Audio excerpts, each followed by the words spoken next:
Welcome, Destiny Builders, to Million Dollar Destiny TV, where we help you tap into the frequency of money, wealth, and legacy as you fulfill your destiny.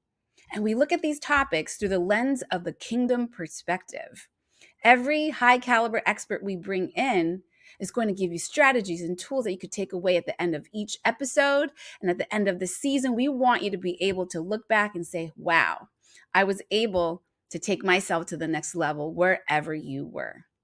Now, today we have a really special guest, Alvin Ubado. He is the other co-founder. Last week you saw David Fisher. Today you're going to hear from Alvin Ubado.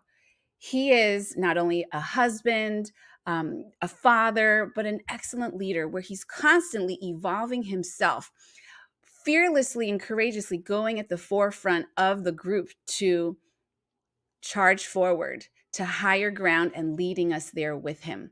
And what are we doing as an organization? We are taking a stand and creating a kingdom standard in the finance industry. Right now in America, we're seeing a retirement crisis. How do you solve that? Do you know what the 3 phases that every person goes through in planning for their retirement income? How do you choose a person to help you in your finances, an advisor, a professional that you know for sure they've got your best interests at heart? How do you vet that?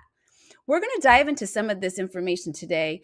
Make sure you take notes, lean in, because there are many, many golden nuggets in this episode. So without further ado, let's dive in.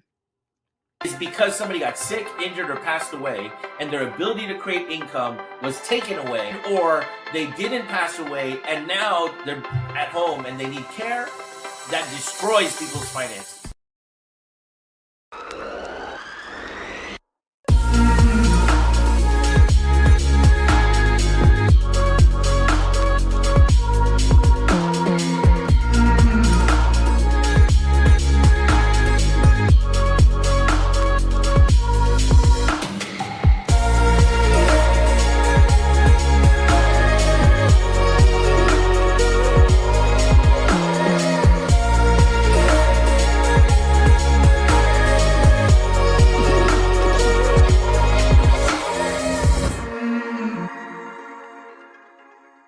Setting a kingdom standard in the financial industry. This I am excited about. Here we go. Help me welcome Alvin Ubado.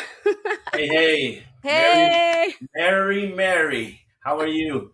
I am so great and excited, grateful that you are such a busy man, especially this time of year, taking the time out to share your wisdom, your experience, your knowledge, and your heart with everyone. Because right now, as you know, everything is crashing around us globally.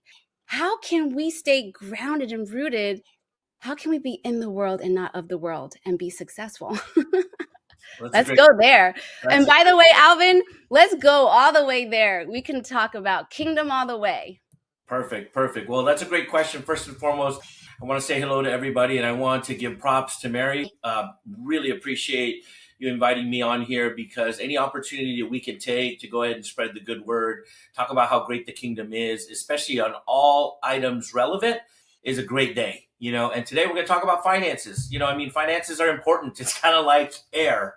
We don't even think about it, but at the end of the day, you'll think about it if you run out. And that's why it's so critical and important for us to really get down and dirty of what is it that is it going to take in today's situation to be able to navigate these tumultuous waters. I had a great friend, his name's Rami, and he told me this.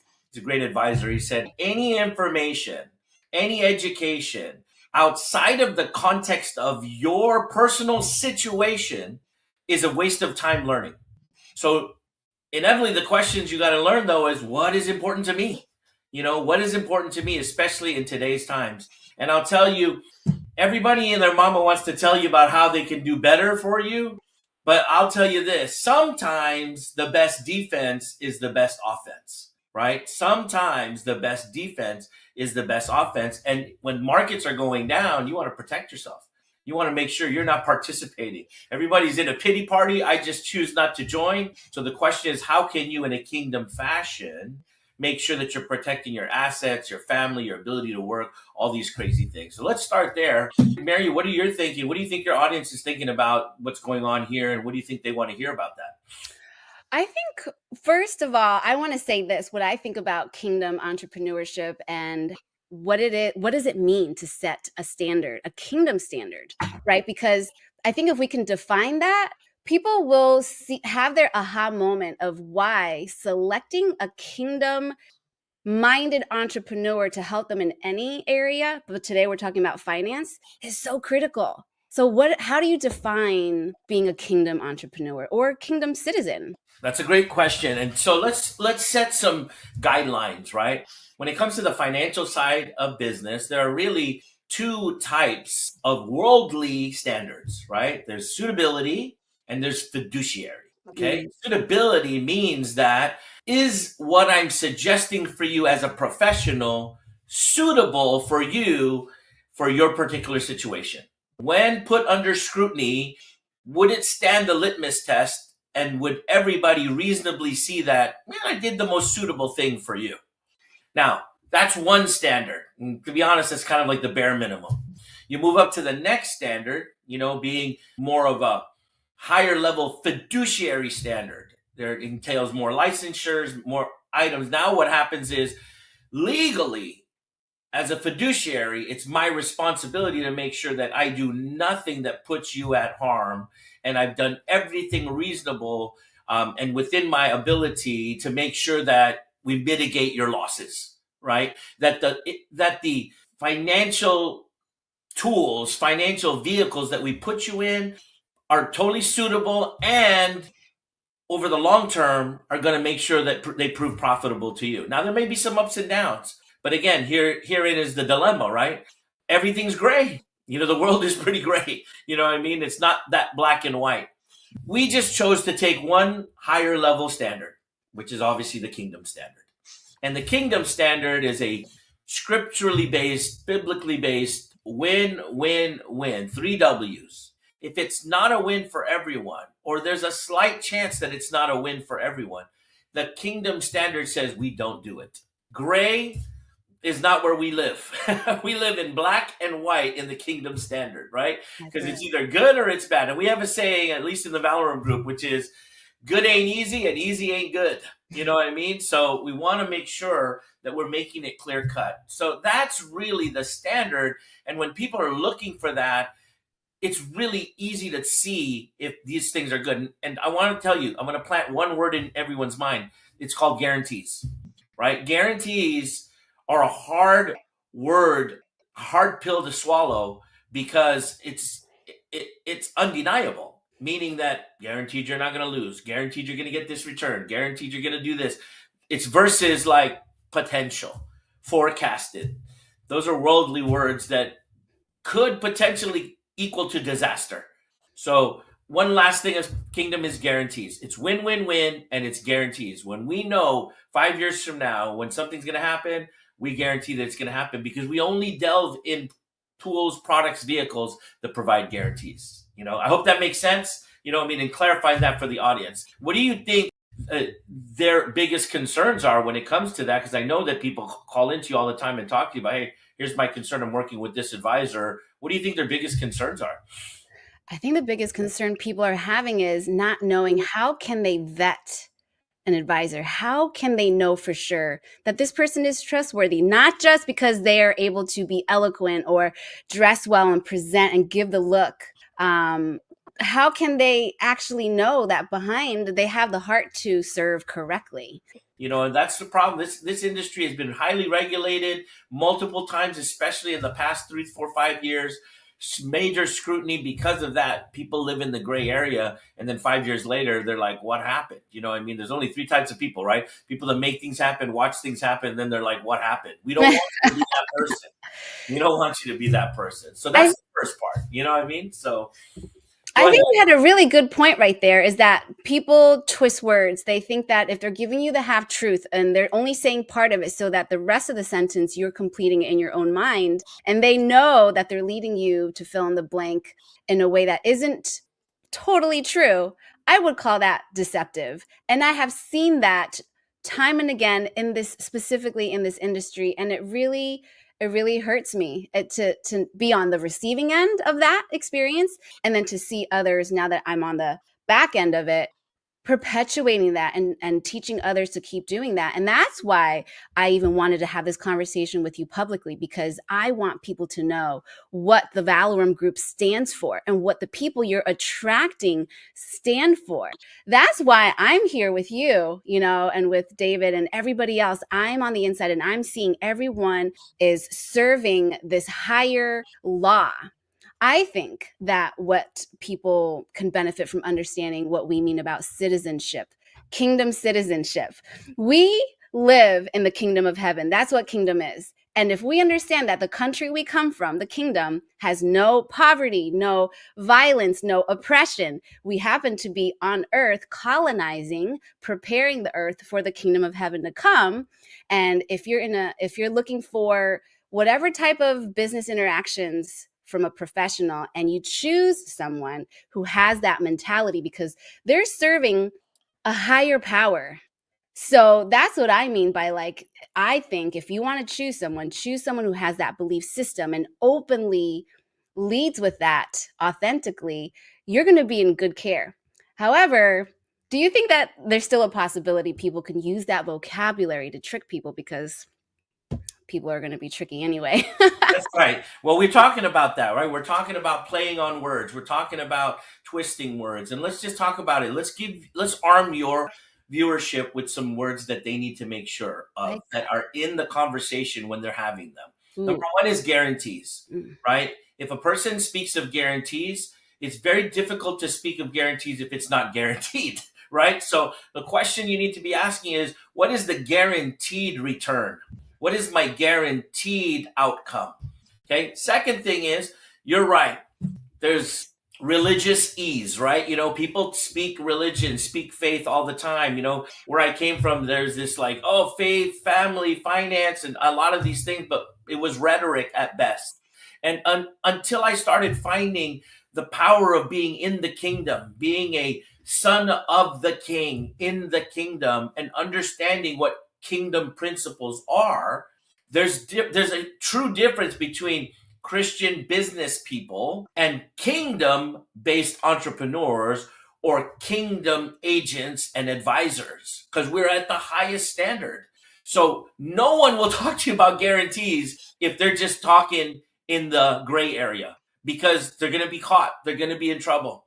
We, on the other hand, are really pushing to guaranteed scenarios, right? We're not changing what things are. Second thing that we tell people is the play on words. If people are calling things something that they are not, and I'll be honest with you, I'm guilty of that, of understanding things on a worldly level. And then recently, we've been really going through this vetting of our process and making sure that it could stand up to the scrutiny of Scripture, stand up to the scrutiny of being a kingdom based activity, a win-win-win scenario. And once we've been doing that, I'll tell you this, the Lord always blesses us. We left our previous company, our practice company, everybody calls them practice companies. That was a life-changing event for me, because we were doing quite well. But the Lord had on his heart, hey, you got to go. You got to go do something bigger. You got to raise to a higher standard.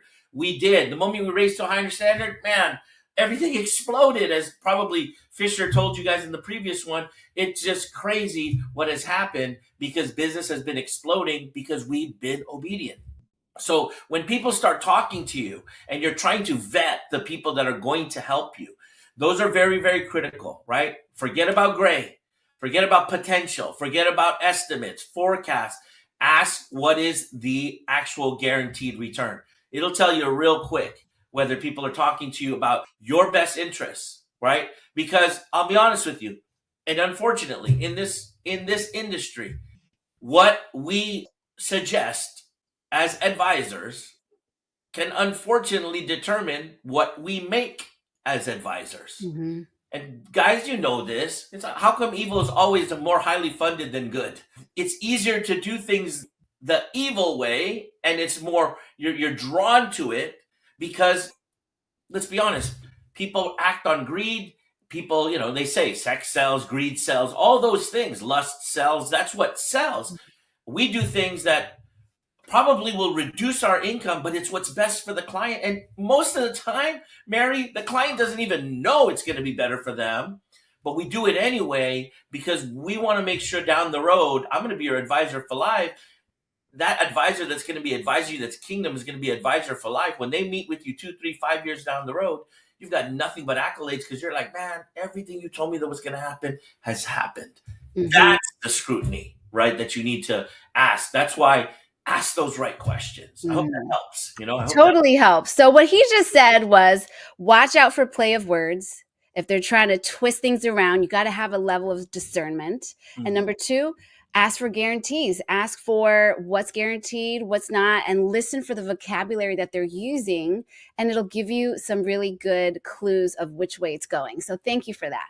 And honestly, when people are looking for a higher standard, for me, I know at the end of the day, when we leave this planet and I go meet the Father, you're going to review everything that we did on this planet. So, really, that's what drives me. It's this righteousness that when nobody is looking, we do the right thing anyway. And that is what kingdom standard is. And you don't really get to see that in this industry, which is why this is just so, so exciting that we get to bring this to you.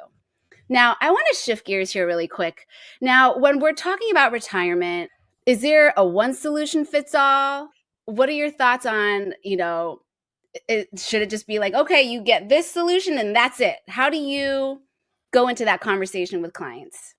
If I'm in a ride sharing scenario in an Uber, I got to tell them where I'm starting and I got to tell them where I want to end. You Yeah. know what I mean? If I just call them and say, I want to go here, but they don't know where to pick me up, then nothing's ever going to happen. Right. So I think where everything starts is that there is no one size fits all. And if anybody tells you that there's this magic bullet that can just take care of your situation, run away really quick because there's no such thing. You got to have a starting point. And there are really three starting points where people are at before they become heightenedly aware of, okay, what's happening? Where am I on the road? Your first area is this is called your accumulation phase as it pertains to your retirement. This is where you're accumulating wealth, you're saving for the purpose of what? To spend it down the road. You're also doing without for now to have a better tomorrow. And then lastly is, my good friend Rami says, is you're a body in motion. Your ability to work and move totally determines your ability to create income. In that phase, there are certain concerns that you may have that are specific to that phase of your life. The second phase is your distribution phase. Your body at rest now. You're not working any longer. And now your income streams were determined by what you saved. And you may have done a diligent job at doing that and you're set, or you may not have, right? During this time frame too, during distribution, you are a lot more susceptible to ups and downs because you don't have income to bring in or the ability to be able to make it up. And then last but definitely not least is your legacy phase after you're gone, you know, or towards the end, right before you're gone. Are you in long term care? Are you being a burden? Are you going to leave a burden? Or do you want to leave a legacy? All these things, those three areas will determine what we're going to tell you and what advice or product you're going to need to solve your dilemma. So we tell people, if first thing you got to determine is where you start. And then the next thing you got to determine is where you end, right? This is the most important thing statistically why people always fail when it comes to determining their income and their expenses. Because let's be honest, retirement is when you don't have to work no more and you have enough income coming in to pay the bills. Where they fall short is inflation. They don't take in consideration the impact of inflation over time. So they're spending 2, 3 thousand a month right now. They're trying to save to have 2, 3 thousand down the road. But anybody here paid for eggs or bacon or milk or gas lately? I mean, think about it. It's just ridiculous. I live in California. Gas is like $6 a gallon. And the crazy part, Mary, is no one's even complaining anymore. It's Right. become so normal. So that percentage that increases your costs, the dilemma is either your savings or your income is not going up that fast. So Mhm. all of a sudden they peep. Remember we said, make things happen, watch things happen, what happened? Mhm. And at the end, 65, they're like, what happened? And it's too late, Right. right? I love GPS's analogy because if you get off track, it brings you back over. Get off track, it brings you back towards your goal. That's why it's so important to have an advisor. Everybody Mhm. tries to navigate these things. My dad used to tell me, son, don't skimp on a doctor, don't skimp on a lawyer, don't skimp on your financial advisor, right? Because you're Right. going to find yourself, they say, if you don't buy nice, you'll buy twice. You know what I mean? And I don't want to do this but one time, Mary. I want to do it True. right for my 3 kids, my beautiful wife. I want to make sure we travel the beaches of the world. But you know what? That's not by default. Right. You need to have people with you along the way that understand how to do that. I tell my clients, I said, if you wanted an education in finance, you would have taken a degree in it. You know what you really want? You want the result. Yeah. You want to be on the beaches. You want to be traveling, hanging out with your grandchildren, camping, all those things. And that requires a plan. And no plan is an automatic plan to fail. So we tell people, make sure that you know where you're starting, where you're ending, and what can happen in between. I am product agnostic. I want you to understand that. I am product agnostic. I am not driven by a product. I am driven by the result that certain products bring as they are appropriate to the client that I'm sitting with. If anybody starts talking about one product does it all, and I used to say that. I used to say, hey, this is the Swiss Army knife of finances. You know what? You know what a Swiss Army knife does well? Nothing. You know what I mean? It does everything poorly. You know what I mean? So if I was on a desert, I'd love to have a Swiss Army knife. But if I have options to do everything and have a proper screwdriver, a proper scissor, I would have the proper tool. Does that make sense? I know it's funny, but it's like these analogies people use, and one size does not fit all. Hope that. Yeah, totally helps. And you brought a lot of points up that I wanted to touch on. One is a lot of the people I sit with are seeing, videos on TikTok or YouTube. And so they are only getting one side of the hype. And I think another way to know if you're sitting with a good financial guide, is if they tell you what it's not, so that you can have a fuller picture all the way around, because there's no way that one thing can fix everything, like your analogy with the Swiss Army knife. And I'm laughing because it's true. It doesn't do anything very well. It's just handy, when you're on a desert. Mhm. Now, something that I wanted you to talk to us more about, and maybe explain the concepts around infinite banking, because I feel like that is very exciting and not everybody knows what that is and what the opportunities can come from that. So I'm going to let you explain that. So, infinite banking is a concept wherein you try and become the bank for your family, right? Wherein you use certain financial tools and financial vehicles that allow for you to take advantage of interest rates, advantage of accessibility, advantage of mitigation of taxes or even elimination of taxation, allow for you to transfer wealth generationally. There's nothing wrong with the concept. The thing that I have a problem with the concept is, much like anything that is high level, much like anything that is going to provide a significant harvest in the future, is that everyone that talks about it removes the part that's the most important, which is the time factor. The discussions on TikTok, the discussions on IG, the discussions on Facebook, the advertisements, they talk about the benefits, but they never talk about how much time it takes. And I'll be honest with you, we always say, in order for me to sit under a tree and that tree provides shade, someone in the past had to plant that tree knowing that they probably would never benefit from the shade it would produce. That's the mentality that people have to take here when it comes to this infinite banking concept. You need to take the stand and you need to be the one to provide the shade for the future. It may not benefit you. You might be the one that has to struggle, sacrifice to make a better future for your family. Everybody always quotes the Rockefellers. Oh, that's what the Rockefellers did. Absolutely. But the generation that did it didn't benefit from it. It was for future generations that benefited for it. So I'm all about it. I'm all about planning generationally for my kids, my kids' kids, not to have them entitled, but obviously so that they can stand on the shoulders of giants and not have to struggle like I did. I want them to be better. But the dilemma that we have, Mary, with most people is they're thinking that it's going to fix their problems today. I struggle with my weight, and being healthy, right? And it's like, I watched this video, I'm going to post it in our Slack group, where the guy's like, you cannot overcome your environment.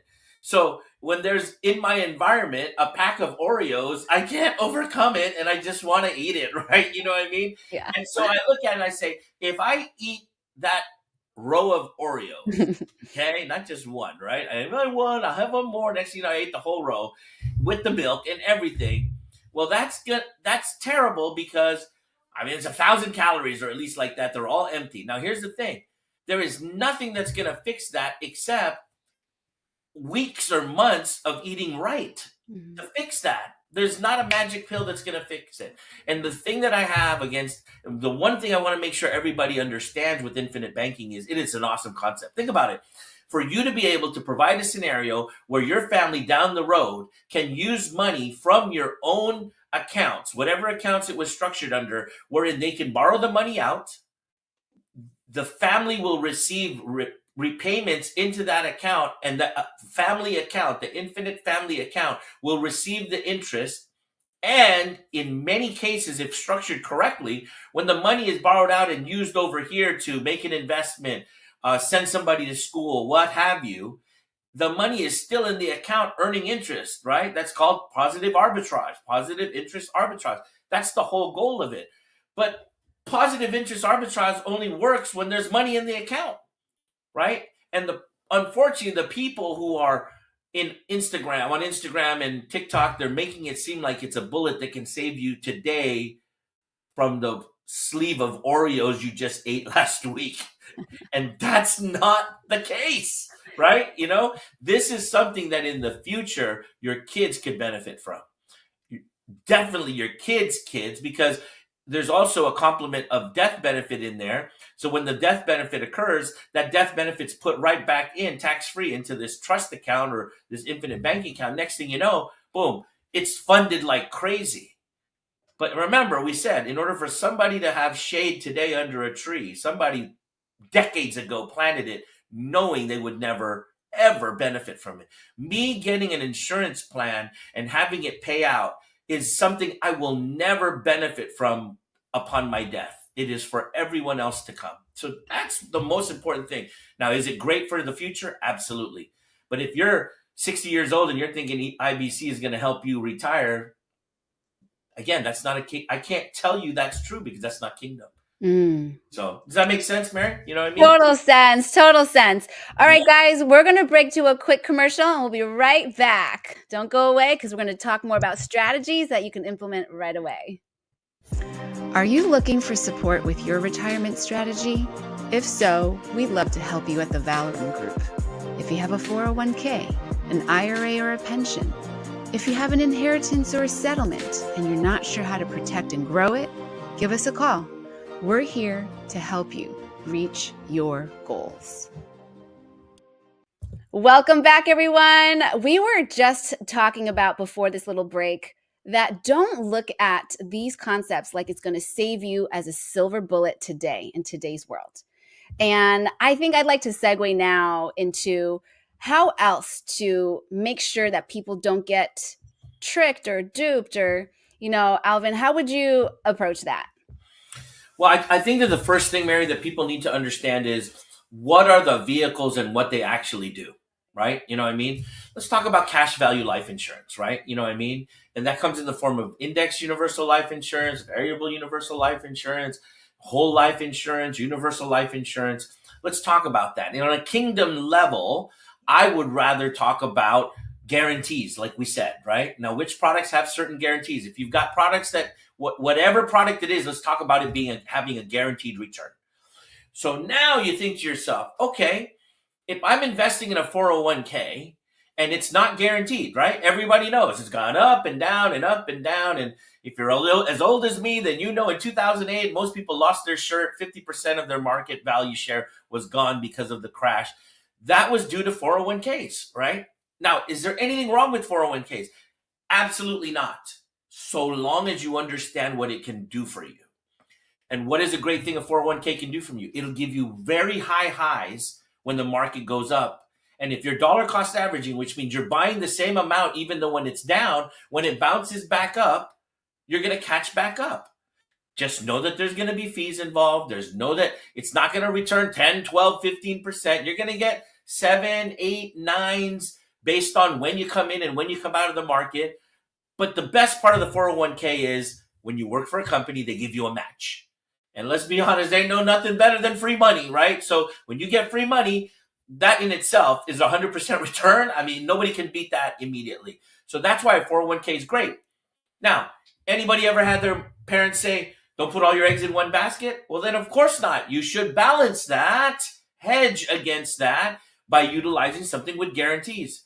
And that's where cash value life insurance plays a role, because two things are happening in there. Number one is it has a massive amount of benefit in case you get sick, disabled, pass away. And let's be honest, 65% of people statistically per Forbes magazine who filed bankruptcy in the last 10 years is because somebody got sick, injured, or passed away, and their ability to create income was taken away, and or they didn't pass away and now they're at home and they need care.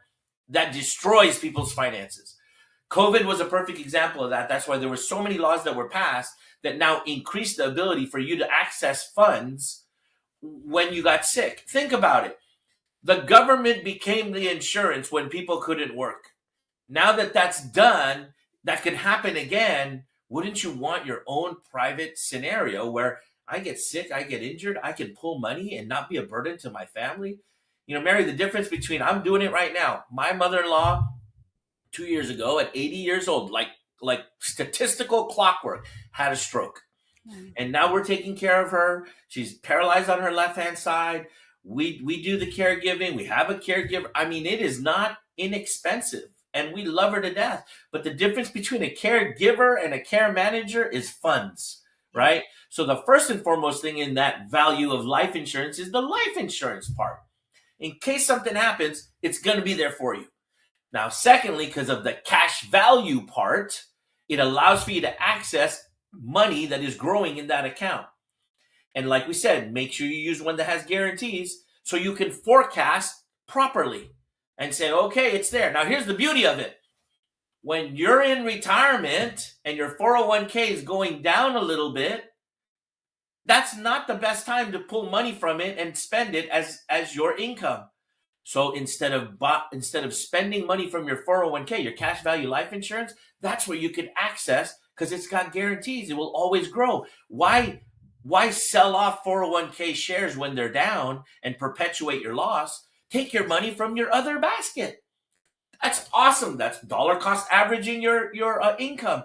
And that way you're not perpetuating losses. You can leave this account to bounce back, and you can take your money over here that has a guaranteed return. That's why you need to have your own bank. That's why you need to have, that's what it does, is a bank that's going to, imagine a bank that pays off your house if you pass away. That's a great bank. I'd love to have that bank. You know, imagine to have a bank that says, oh, your stocks are down, don't spend those, spend our money because we're going to guarantee your rate of return. I like that bank. And imagine all of those things happening without you having to do a credit check, without you having to do any loan paperwork or anything. You just decide you want to do it. And in some cases, when structured correctly, imagine you took the money out, and even though you're using the money somewhere else, it's still earning interest as if it was still in the bank. Those are the positive aspects of infinite banking, of cash value life insurance when used properly, that nobody ever takes a look at. Do you guys know that many of these banks that you bank with, 23 to 30% of their money is in cash value life insurance investments? I'm telling you, your family tradition should be plant a tree, cash value life insurance right now, cash value to balance out your 401k. I'm not here telling you your 401k is bad. I'm like, go for it, maximize it, but also don't put all your eggs in one basket, maximize this side. I hope that helps and people understand the value of it. I'm not against anything. I think you should have it all. Yes. Right? That's what I was just about to say. So thank you for saying it, is that definitely look at the things that resonate with you and maximize on all of them. Don't just have one. It leaves you really open and susceptible to attack in a down market or things shift. So much is shifting that we can't even foresee, like COVID shutting us down for so many years. So we have to diversify. I know it's such an old word in this industry, but it's true. You want to have more than one thing working for you and putting your money to work for you. So thank you for explaining that. Absolutely, absolutely. You got to have it all. You know what I Yeah, mean? And you should want to, because the kingdom says if you're a good steward of everything, then the Lord will bless you and give you all of it, that's right? right. That's right. If we know how to manage, this is what I heard from a teacher recently, a spiritual teacher, that in Genesis, it was written that God was wanting a manager. Like he didn't put any rain on the soil, nothing flourished yet because there was no man present on the earth to manage. Therefore, we need to pray for kingdom management skills to be able to steward what little or what a lot we have now so that we can go to the next level. And so this conversation is so important, everyone. I hope you're taking notes because maybe it's you, maybe it's someone you know who had to withdraw their 401k, or they're just early starting out, or they're nearing retirement. It doesn't matter where you are. It's never too early. It's never too late. And actually, that's a great question for you, Alvin. Like, how early could someone start to get themselves set up? Yesterday, right? Yesterday was the proper answer for that, right? Right. And it's early yesterday, right? You know, I mean, I'm Filipino. We're always late to the game. I mean, that's normal, right? But the key thing is this: should you start saving as soon as you can? Yes. You know, we have that saying, right? You can't be great when you start, but you have to start in order to be great. Yeah. You know, so you got to make sure you start as soon as you possibly can. And you know, we also have that saying that I've heard. It says, if you didn't come from a rich family, then a rich family has to come from you. You know, and so how do you Mm, create a rich family down the road? Again, if anything was my message, it's like I'm 52 now. I'm not saying I'm past my prime. I'm just getting started. But man, if I could turn back the clock, knowing what I know right now when I was 18, then boom, I would turn back the clock. I would do so many things differently. So should I just sit here and lament and say, oh, woe is me and feel sorry as a victim? Absolutely not. You know what I did? I went to my children and I said to my oldest son, look, you can decide to go do this, but here's a better pathway based on what I learned. You know, my pastor, Ron Carpenter, said just this weekend, he said, look, you have to have a mentor in life because a mentor's job is to teach you how to avoid all the pitfalls that they experienced. Because if you don't, and you're only learning through experience, the problem is half your effort is cleaning up the mess that you made because you're screwing up just to learn, you amen. know?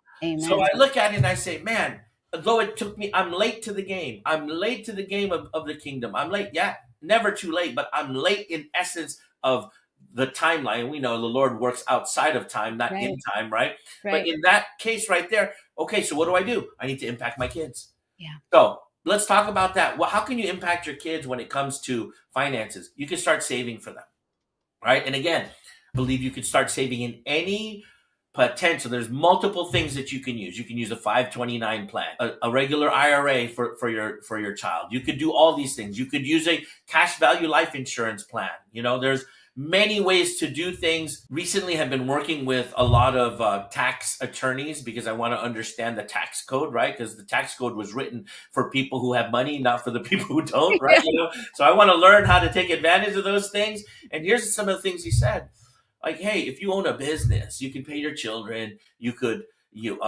have that money fund into some sort of cash value life insurance plan, IRA plan, whatever the case may be. You could do some complete structuring of trusts and whatnot, where they not even going to pay taxes down the road. You know what I mean? You can avoid paying some taxes now, and you're not going to pay taxes down the road.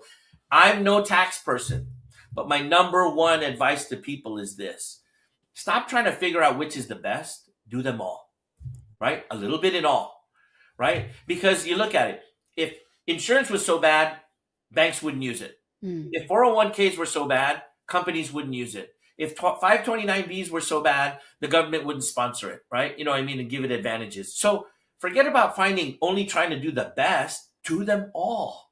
You know what I mean? Start with a $1 million baby plan and get an advisor to talk to you about how does that work? What are the components that I need to put in so that I can make sure, like I said, I know I'm beating a dead horse here, so I can make sure that there is shade for my family mm. when it's time for them, right? Everybody gets too much into like, instead of completing, they're competing, Mhm. right? So they're sitting here saying, well, my program's better than your program. And then the poor client's confused. And you know what happens? We get information constipation, analysis paralysis, and we end up doing nothing, right? And we don't want to, we fear making the wrong move. So we're like, forget it. I don't want to do anything. And then that serves no one. So shoot, do it the right way and just invest in everything you possibly can. And then as it starts to pan out, as long as you have an advisor that's watching things for you and is kingdom based, they're going to give you the right advice. Now, one last thing about advisors too is once you pick the right one and they're advising you, let them. You know what I mean? I get all these people, they're like, okay, what's your advice? I tell them, they're like, I don't know if I want to do that. Well, then why exist? You're not taking advantage of the advice. It makes no sense. And that's what happens a lot is people, they listen to their broke cousin or the water cooler talk because of greed. And next thing you know, they're losing and they should have listened to the long-term play. Okay. Honestly, that's the truth right there. Pick the person who has a higher value system, that they're not doing the right thing for you just because it's good for you. It's because they know they have to answer to God when they leave this planet. But I wanted to say one thing first to set the record straight about money. I feel like a lot of people, especially when they're spiritual, they think that it's either one or the other. You can't serve God and mammon. And I think people misconstrue that a lot. I think that mammon, what I've learned is it's actually the spirit that is behind money that causes people that when they don't have money, they get pushed into a corner and now they're panicking. How am I going to pay the bills? Most of over half of Americans are living paycheck to paycheck. And with everything, rising in prices, just the stress on everyone, if they get pushed in the corner, rather than looking to God and they start to look to money as an idol, that's what that First Timothy 6:17 means. It doesn't mean that it's not good to have wealth and money. In fact, how can we have that reach to fulfill the destiny God created you to do if you don't have the resources to do it? So I feel like that is such an important thing that I really want the public to get. What are your thoughts on that? Our life really started to change when we started implementing the number one thing that the Lord tests your obedience is in your tithe, Mm. right? The tithing is so important, right? 100% of the harvest, the Lord says, give me 10% of it. In fact, all of it is his. And he's just saying, you can keep 90, just give me 10%. And in that obedience, I'm going to return back to you tenfold, right? Press down, shaken. This is where he tells you to test him. Nowhere Mhm. else. But he says, Mhm. test them. And I'll tell you in my testimony here in a second that when we moved in faith, when we were believing in things that are unseen just yet, but we have high expectations because we believe, the Lord blessed us. And so number one is tithing is important. But broke folks don't have no money to tithe, right? You know what I mean? So it's like, how could tithing be one of the most important things that shows your obedience to the Lord? And you say that I have to be called to be broke, right? You're tithing zero, right? I believe that tithing is important. So that's number one. Number two is, this is huge. When the devil was asking the Lord, hey, you know what? I don't believe that people would stand by you. He goes, well, you know what? Why don't you go check my loyal and faithful servant Job? You can do anything you want to him. Just don't harm him. But you can do anything you want to him. And let's see if whatever you do to him makes him rebuke the name of the Lord. And what did the devil do? If money's so bad, the devil should have showered his butt with tons of money. But instead, what did he do? He took everything he had away. Everything. If if if wealth, belongings, all those things were bad, then he should have tripled that. But instead, what did the devil do? He took it all away to see if he could break this servant of the Lord. And we all know the story. He didn't break. And then the Lord returned it to him multiplications wise back, right? Returned it for being what? Obedient. So those two aspects clearly state to me, hey, look, I'm not, and remember, tithe is about, not about amount, right? It's about percentage wise. Are you being obedient percentage wise? Remember, Everything of 10%, that's the tithe. Anything over that is an offering. Since they are so important, what are you going to tithe and offer? Nothing? You know what I mean? That's why finances, your job as a servant in the kingdom is to steward all the things that the Lord gives to you and make it explode. Amen. That's key. Key of it is though is get some right advice and make sure you're moving in the right direction. Hope that makes sense. Oh, I love it. I love that we're tying it all together now because I really wanted to, just like how Jesus, oh no, my alarm's going off.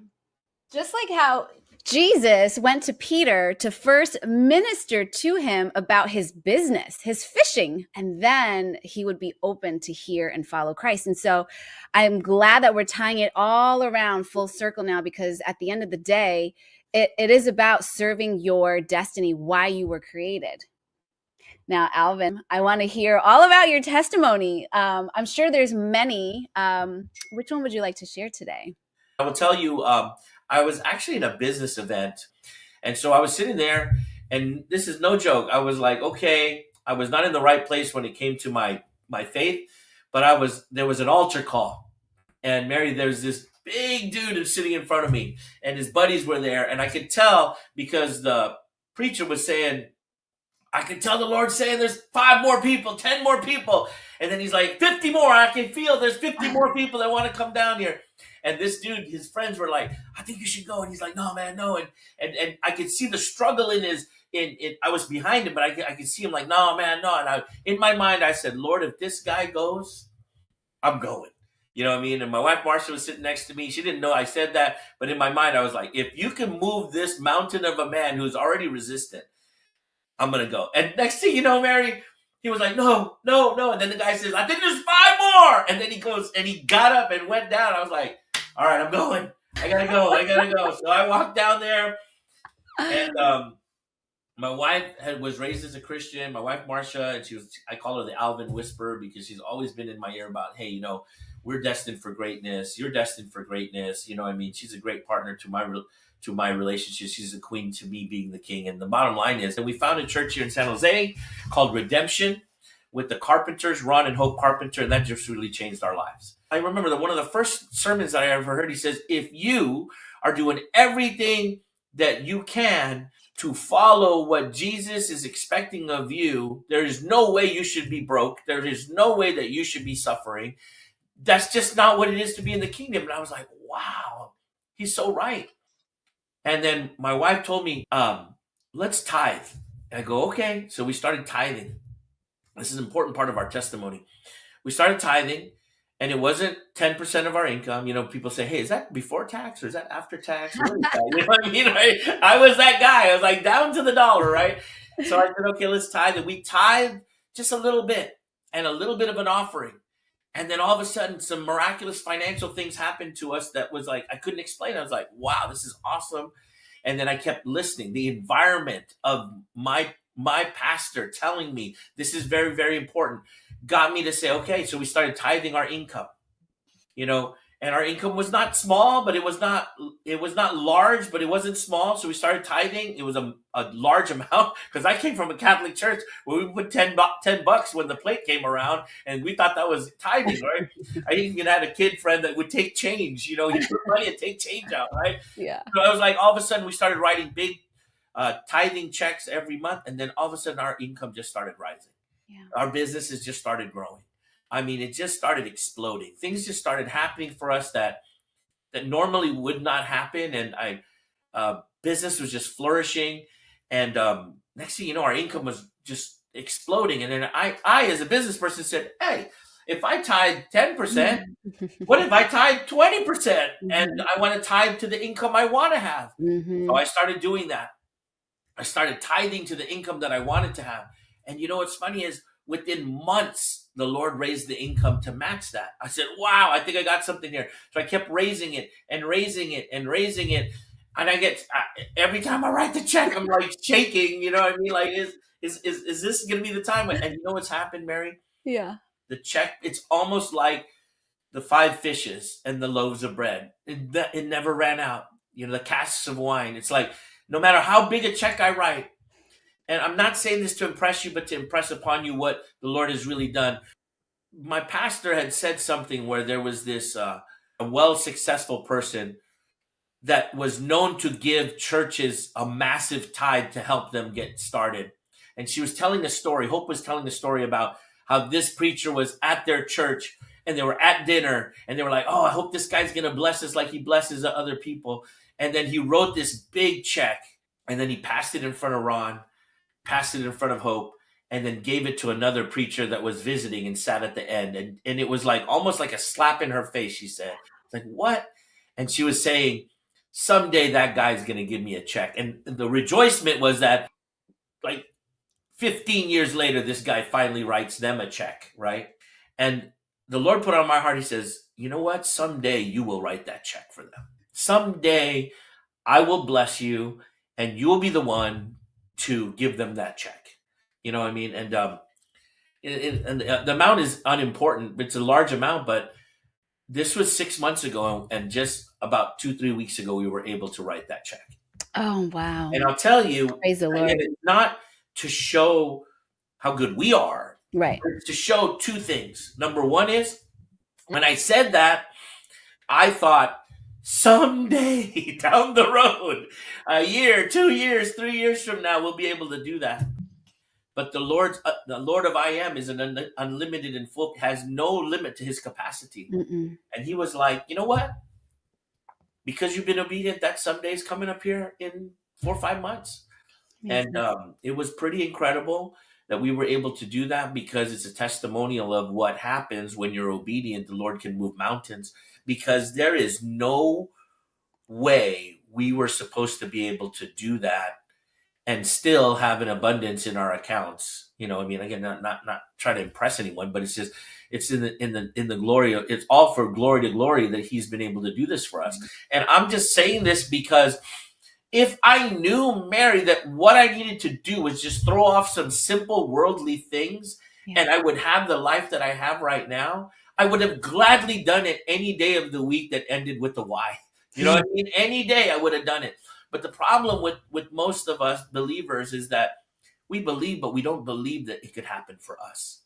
Right. You know, we don't believe that on the other side of that door of obedience is this massive blessing, this massive life that was already granted upon you. It was the gift that was supposed to be Adam's, right? Adam was supposed to have everything, and the Lord of everything. He was to create dominance over everything, expand his territory. But when he didn't listen, that's what he was banished. And so we were paying that price for so long till Jesus came. But now we still think that we're servants. Right. You know, what I learned from the kingdom concepts that I've been learning is that even before I was born, the Lord had this massive plan for me. He had this lifestyle that's even beyond what we have right now, and what we're living is a blessing already as it is. But he's even beyond, and all he wants is my obedience. I have children, you have children. We don't want our kids to do stuff because we force them. We're like blown away when they do it and we didn't even tell them. Well, that's, the Lord was blown away by what we've done because we were obedient. And of course, it's not that we're getting rewarded.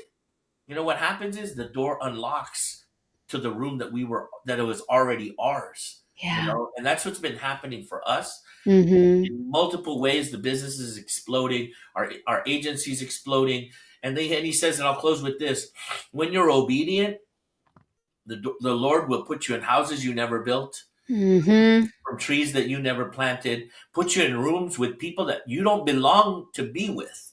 And that's exactly what's been happening to us. You know what I mean? We left something that was good to go to something that was better.